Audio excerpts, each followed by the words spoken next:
Good morning, everyone. My name is William Donahue. I am the Director of Producer Licensing with the Maryland Insurance Administration. Just wanted to remind everyone to please mute your phones while the webinar is in session. Thank you for attending the webinar. Once again, my name is William Donahue, and I'm the Director of Producer with the Producer Licensing Unit with the Maryland Insurance Administration. I am here with my colleague, Lorelei Brilliante, the Education Analyst with the Producer Licensing Unit.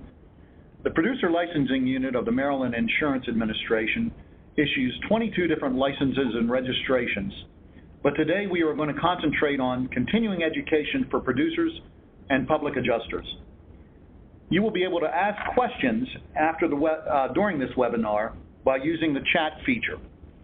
If you have any questions after the webinar, you may email the questions to producerlicensing.mia@maryland.gov.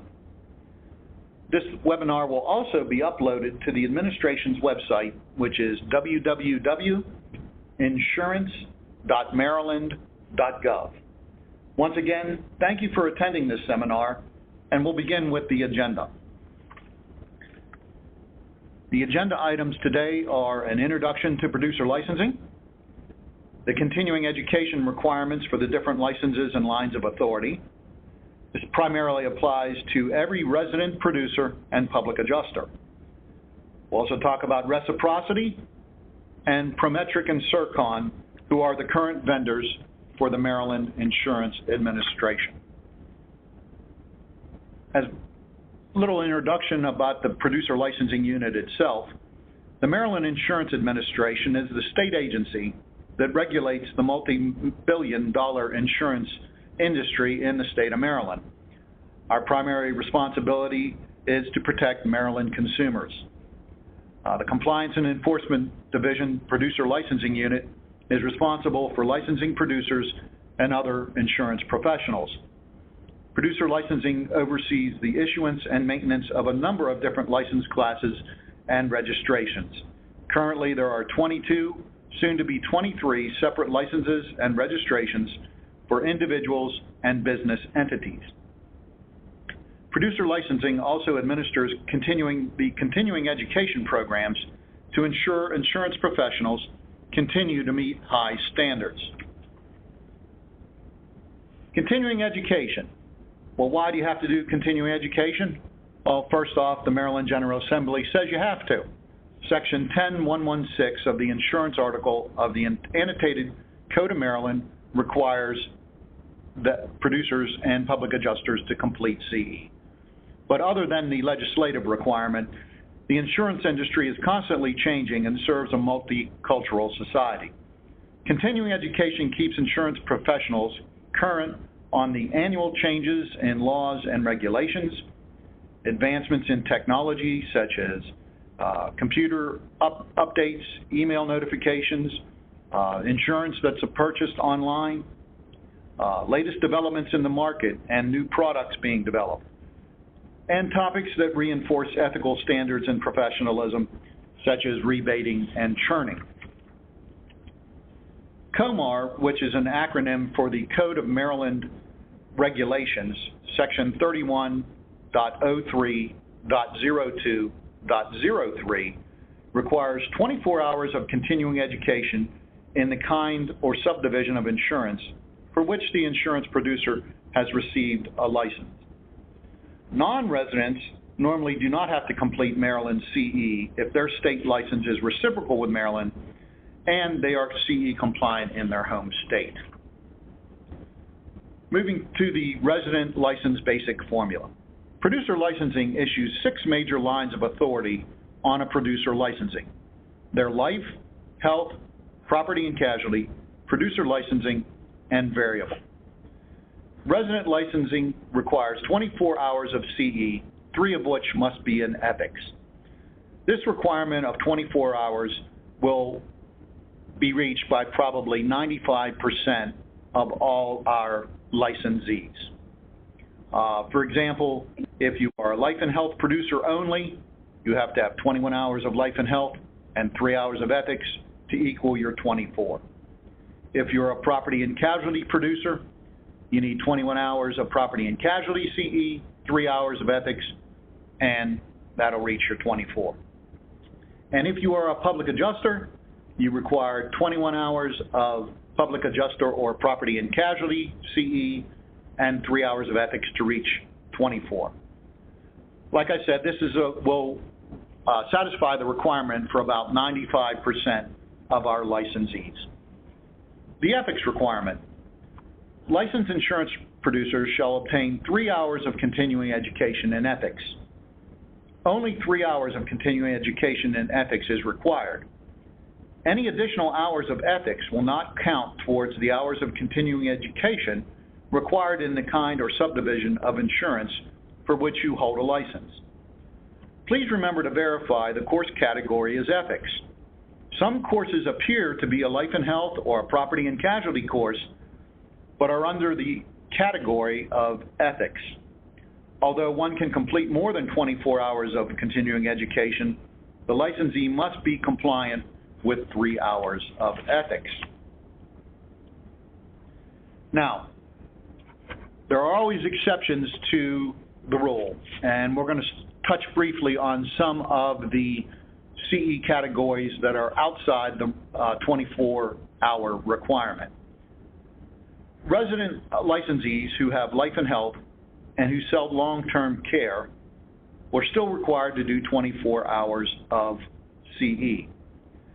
But the licensed insurance producer with the authority to sell health insurance who also sells long-term care insurance shall obtain at least 2 hours of continuing education in a course designated long-term care or LH-LTC in order to renew the license. For producers who sell long-term care partnership policies, the 8-hour initial long-term care course is required, as well as the ongoing 4-hour training every 24 months after completing the initial training course. Generally, the 8-hour initial training course is provided by the insurer, but it can be provided by CE vendors. And producers are responsible for keeping proof of completion of the partnership courses. If you are a licensee who has property and casualty lines of insurance, but you also sell flood insurance, licensed insurance producers with the authority to sell property and casualty insurance who also sell flood insurance shall obtain 2 credit hours in a course designated flood in order to renew the license. Licensed insurance producers with the authority to sell property and casualty insurance who also sell bail bonds shall obtain 4 credit hours in a course designated Maryland Bail Bonds in order to renew the license. In order to qualify as a Maryland Bail Bond course, the Maryland Insurance Administration installment agreement for unpaid premium forms must be discussed and be part of the CE curriculum. This next slide shows you an example of the bail bond agreement. This agreement must be included in the bail bond continuing education.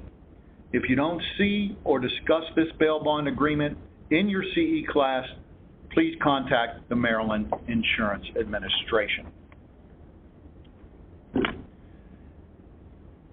If the licensed insurance producer has a license for property and casualty or any subdivision of property and casualty, then the licensed insurance producer must complete at least 24 hours of continuing education in order to renew the license. In this case, the licensee has a property and casualty and title license. This person would be required to take 24 hours.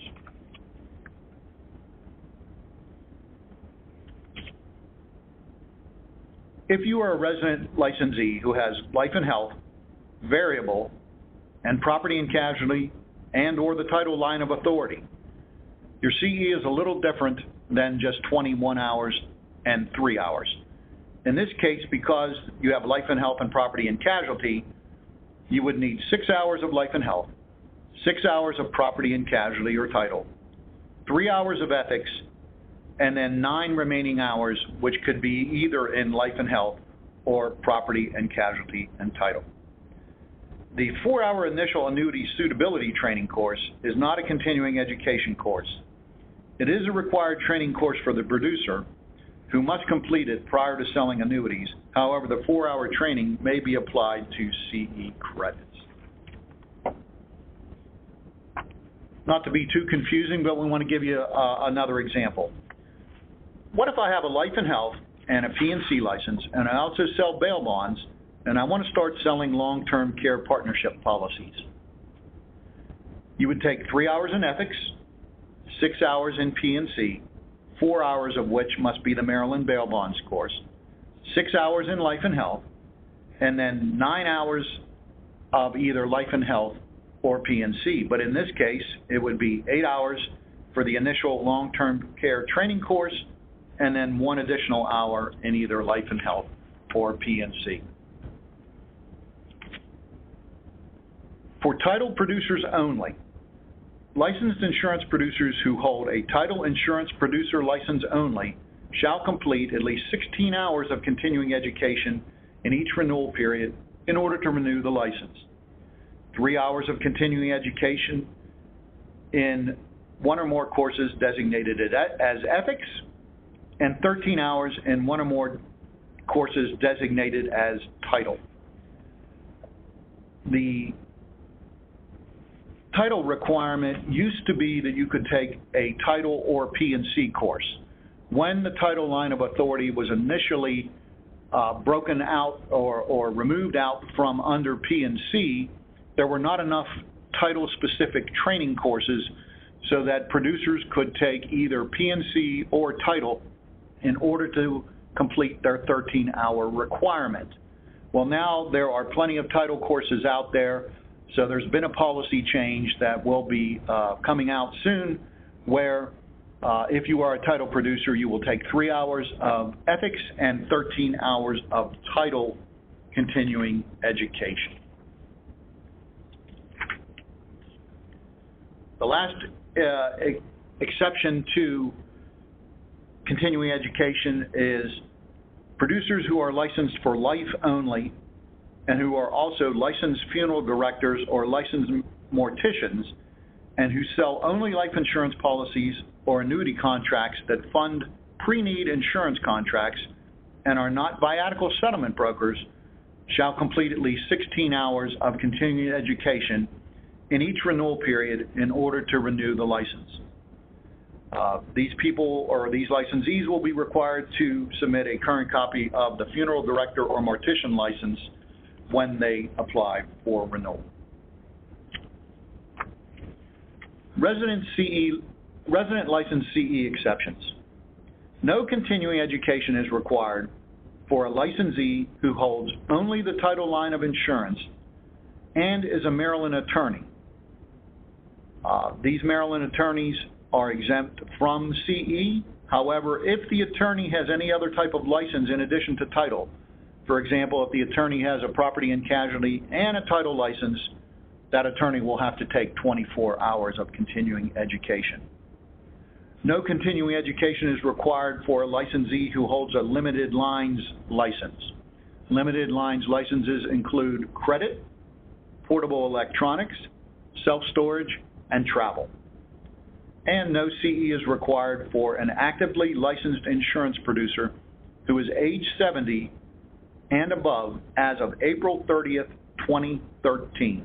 This is from MIA Bulletin 13-07. Anyone born before April 30th, 1943 would not be required to complete CE.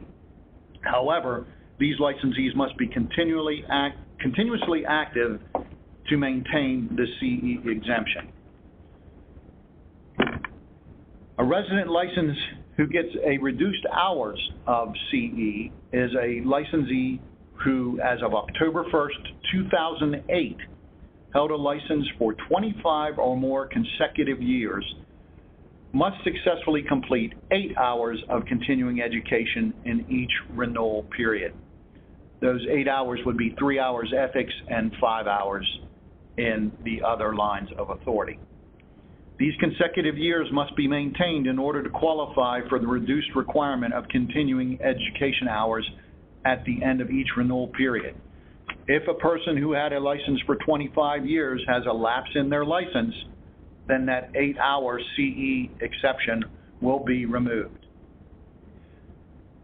Please remember that there are no more CE exceptions. If you did not reach age 70 by April 30th, 2013, or have 25 years of continuous licensure by October 1st, 2008, you will not be exempt from CE. The Producer Licensing Unit still receives telephone calls from producers who reach age 70 who inquire about CE exemptions.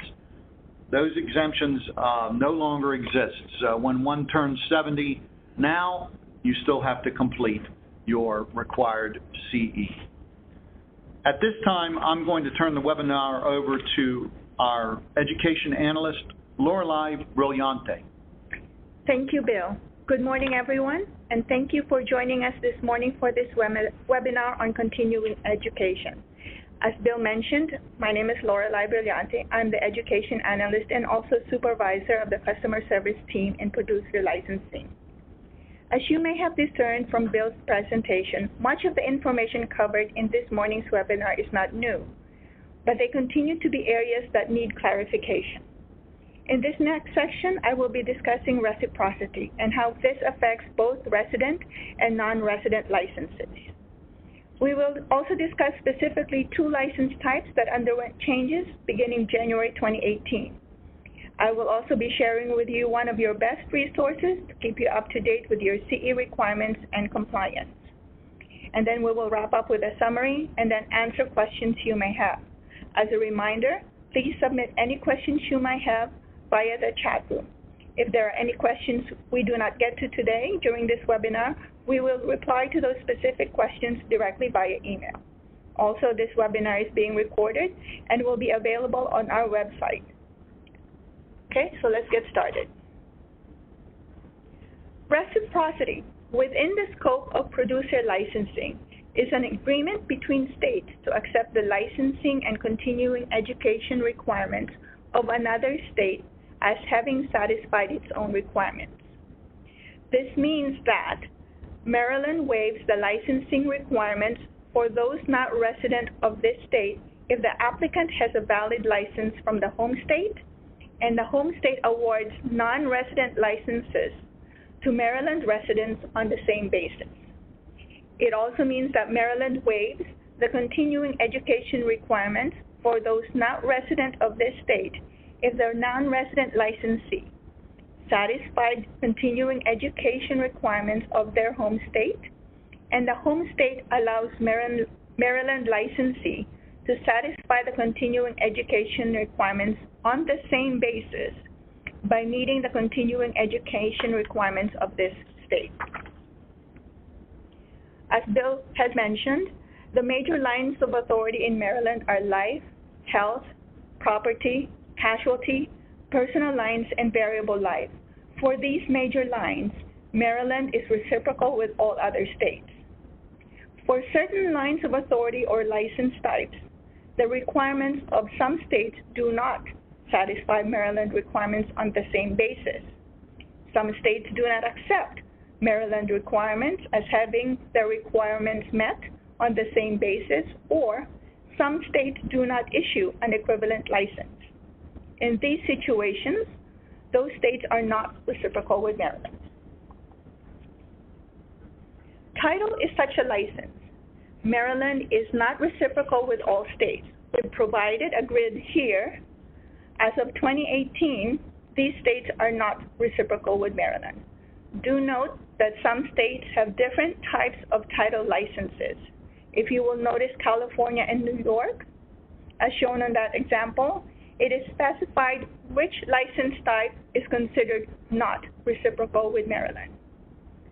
So what does this mean to producers from these states who want to apply for a Maryland title license or renew a license?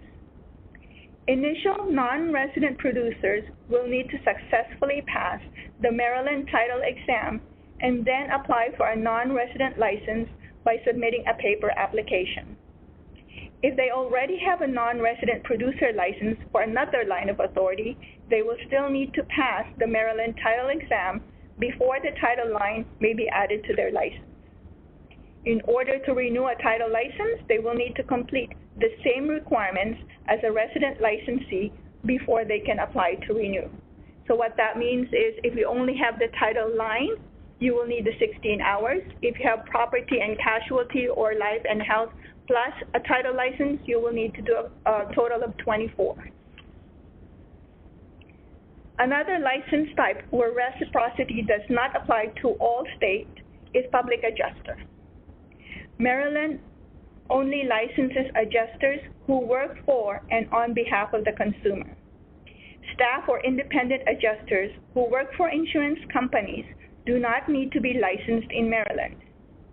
In the list provided here, these are the states with whom Maryland is not reciprocal. So what does this mean to producers from these states who want to apply for a Maryland public adjuster license or renew a license? Non-resident producers will need to successfully pass the Maryland public adjuster exam and then apply for a non-resident public adjuster license by submitting an application on www.nipr.com. In order to renew the public adjuster license, producer will need to complete the same requirements as a resident licensee before they can apply to renew. So as a reminder to everyone, the due date is not your due date. Please complete your CEs 30 days before the expiration date. And this is so that you can allow 15 days for the CE provider to submit your completion certificates. Only do 3 hours of ethics per renewal period, no more, no less. Do the CEs in the category of your lines of authority or subdivision of insurance. Do not take the same course more than once in the same renewal period. We do not allow carryover credits, and credits cannot be separated into more than one reporting period. It is the producer's responsibility to keep their completion certificates, especially for long-term care partnerships and annuity courses, because your insurance company may require that of you. Prometric is the MIA CE vendor. I provided their telephone number and their website here for your convenience. I've listed here some questions that we frequently get in the customer service team, and I share them with you, and I also will be giving you a resource to help you keep on top of your CEs. So do I need to send my CE completion certificates to the MIA? What if I don't remember if I've taken the annuity initial course? My insurance company wants me to take the LTC course. How do I know if I should take the 8-hour initial or the 4-hour refresher course? How many CEs do I already have? What CEs do I need? And doesn't the MIA keep track of this? www.sircon.com or www.sircon.com is your best resource. In the following pages, I will walk you through the website and explain how to navigate the website. You can just do a straight Google search for Sircon or type in on the URL address www.sircon.com. When you get to the home page, click on course or transcript. On the next page, you will then select Maryland, enter your license number, enter your last name, and click submit. When you get to the next page, you will want to verify the information on the top section, especially the dates. If you had a late renewal, it may have affected how the systems synchronize with one another. You will need to give us a call, as this may require a manual update on our end or on the vendor's end. For the rest of the information, your transcript will show your compliance summary, your requirements, and any courses you have taken, and how these courses are applied for your renewal credits. We will go over these sections in more detail in the next few pages. So how to read your transcript. Okay. The requirements shown in this section will depend on the lines of authority on your license. This example has life, health, property, and casualty. If you would recall from Bill's segment, 3 hours in ethics, 6 hours each in life and health, and property and casualty are required. The remaining 9 may be in either category.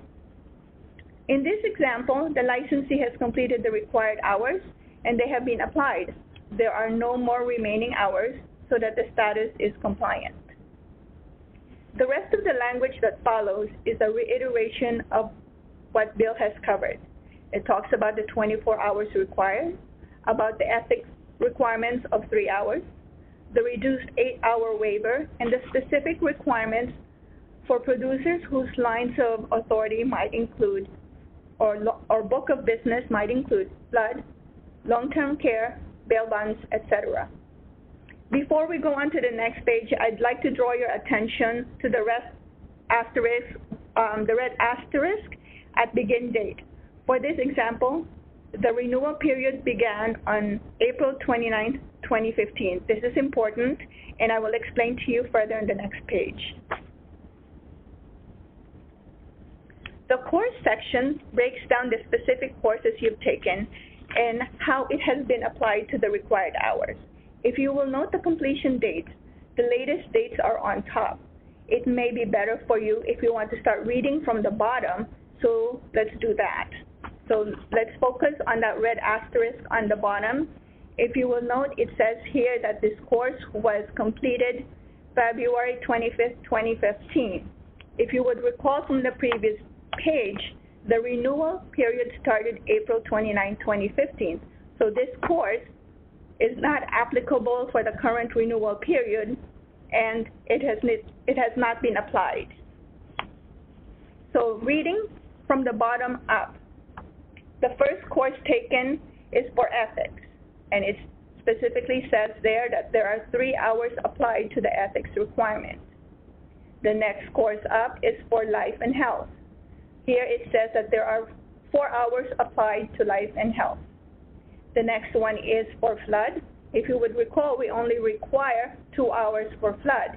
In this case, all 3 hours were applied to property and casualty, so you've taken care of your 2 hours for flood plus 1 more hour of a PNC requirement. For property and casualty on the next slide, there's your additional 3 hours. And the next hours of property and casualty course, there are no more hours applied to the property and casualty requirement. Rather, it was applied to the remaining required hours. The long-term care course has been applied to the life and health and also to the remaining CE hours. So if you would note, it only says 2. That's because it's 2 hours for life and health, 2 hours for remaining, for a total of 4. And here, we've applied the 4 hours of annuity course to the life and health course. In the next slide, this is your resource to review courses that are approved in Maryland. Again, from the home page, you want to click on Approved Courses Inquiry. The next page will take you to select Maryland for your state, and you want to click Submit. You have your choice to choose either the classroom, which can be traditional or by webinar, or the self-study. You may complete all your CEs as a self-study or a combination of both self-study and classroom. You want to click on the category that you're authorized for. So if you only have PNC, you may click on ethics and property and casualty so that will open up to you choices that combines these courses, or if you wish, just one or the other. If there is a provider that you use regularly, you can just keep scrolling down until you find that. And to sign up for the course listed below each provider, just click on the provider's name to obtain their contact information so that you can schedule your CE course. So the next couple of pages will basically just give you a summary of what we have covered in an easy-to-read table format. The basic 24 hours for the major lines, the 16 hours for life and health, for title and life for funeral directors, and the reduced 8 hours for those who have had continuous 25 years license since October 1st, 2008. Again, you are reminded that producers are responsible for keeping copies of their completion certificates, especially with regards to the 4-hour initial annuity training. And this is not a continuing education course. It is a course to prepare a producer to sell annuities. However, we may apply the 4 hours of training towards your CE credits. On the next page, this summarizes the requirements for those who have multiple lines of authority on their license. As a reminder, there are no new qualifiers for the reduced hours. You either already have it or you don't. If you have it, you could lose it if you do not maintain a continuously active license. So don't late renew. The materials covered here are general information for your guidance. Specific applications to your individual situation may differ. And I would just suggest that you give the MIA a call if you want specific information about your information. So with that, it concludes the formal portion of this webinar.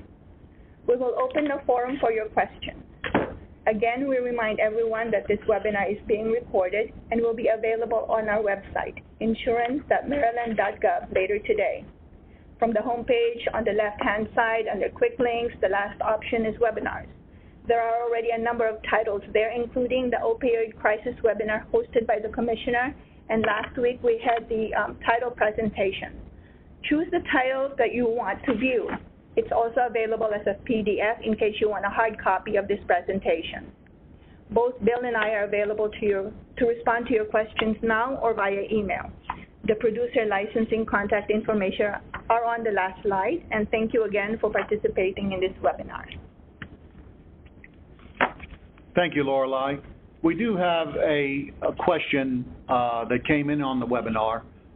If a producer holds both life and health and P&C lines of authority, how is the CE, or what is the CE requirement? If we could go back 2 slides. This slide here, it would be in the top question there. If you have life and health and P&C, the producer is required to complete 24 hours of continuing education. 6 in life and health, 6 in property and casualty, 3 in ethics, and the 9 remaining credits would be either in life and health or property and casualty. Now, if this particular producer sold other long-term care or flood or bail bonds, there may be some additional requirements, but there are a lot of producers who are just life and health and P&C, and they would require 6 life and health, 6 P&C, 3 ethics, and then the 9 remaining hours in life and health or P&C. In conclusion, thank you for attending this CE webinar. The Producer Licensing Unit hopes that this webinar has informed and clarified the continuing education requirements. If you have any questions, please email the questions to producerlicensing.mia@maryland.gov.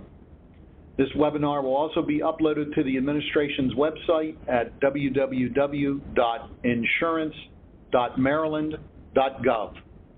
Once again, thank you, and this concludes our webinar.